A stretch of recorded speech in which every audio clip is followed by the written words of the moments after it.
भारत में जानवरों पर अत्याचार किया जाना कोई नई बात नहीं है। केवल जानवरों ही नहीं बल्कि मानवों पर यहाँ पर अत्याचार होते रहे हैं। केवल भारत ही नहीं बल्कि दक्षिण एशियाई अनेक देशों में जानवरों पर अनेक अत्याचार किए जाते रहे हैं। हालांकि बदलते वक्त के साथ सरकार ने अनेक नियम अनेक कानून बनाए, लेकिन ये सारे निरर्थक साबित रहे हैं। बदलते वक्त के साथ 21वीं सदी के नए दौर में हमें समझना होगा कि हम किस ओर जा रहे हैं।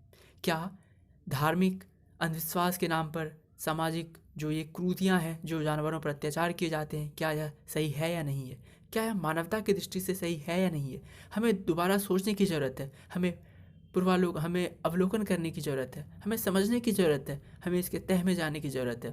क्या जो ये अत्याचार लगातार हो रहे हैं, क्या जो इनके ऊपर जुल्म ढाए जा रहे हैं, क्या यह सही है या नहीं है?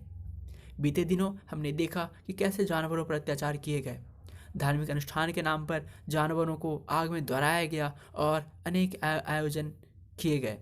हमने देखा कि बुल फाइट और कॉक फाइट के नाम पर अनेक पशुओं के साथ अत्याचार किया गया, उन पर जुल्म ढाए गए। लेकिन कहीं से भी यह बात सही नहीं लगती। मानवता के नाम पर ये कलंक है, हमारे ऊपर एक बहुत बड़ा धब्बा है।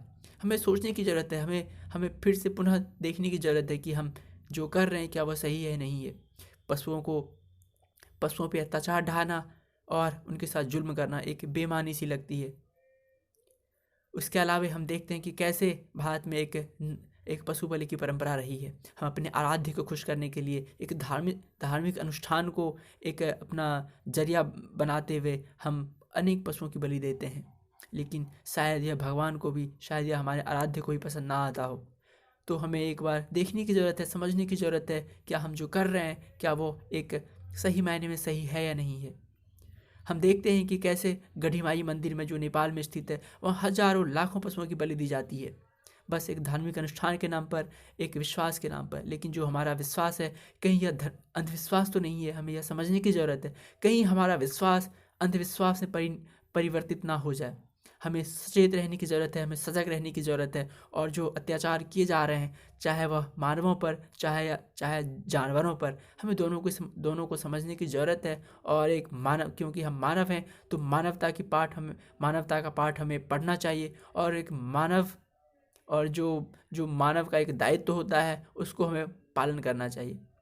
हम आशा करते हैं कि अगर आप समाज को नहीं बदल सकते हैं तो कम से कम खुद को बदलने का प्रयास कीजिए। और जो पशु बलि है और पशुओं पर जो अत्याचार होते हैं, उसके लिए अपनी आवाज़ बुलंद कीजिए।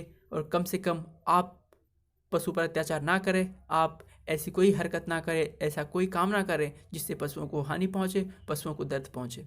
हम आशा करते हैं कि अगर हम समाज को ना बदल सकें तो हम कम से कम खुद को बदलेंगे और एक नई बयार आएगी और एक नई चेतना का विकास होगा हमारे अंदर। हम आशा करते हैं कि एक दिन स्थिति ज़रूर सुधरेगी और हम भी एक मानवता की मिसाल पेश कर पाएंगे। तब तक के लिए धन्यवाद। फिर मिलते हैं। लाइक कीजिए, सब्सक्राइब कीजिए और बने रहिए हमारे साथ। धन्यवाद।